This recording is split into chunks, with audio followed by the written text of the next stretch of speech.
plauko medicininis perukas, visas austas rankų darbo, viduje yra medvilninė kepuraitė, be galo švelni.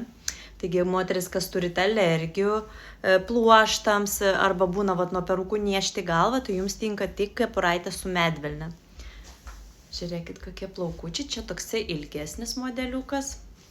Visur, žiūrėkit, galima skleisti, aš galiu netgi į viršų susirišti.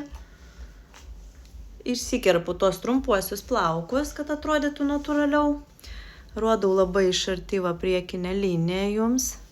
Viršuje visur odos imitacija, kaip jūsų galvos oda atrodo. Dabar taip susišukuosim. Toksai modeliukas dar vienas, spalvytė labai graži, čia yra miksas iš 2 spalvų ir truputėlį natūraliai tamsintos šaknis, bet taip vos matosi. Va, dabar matosi tos tamsesnės šaknis, tokį priduoda truputėlį gyvumą. Tai va toks dar vienas jums modeliukas.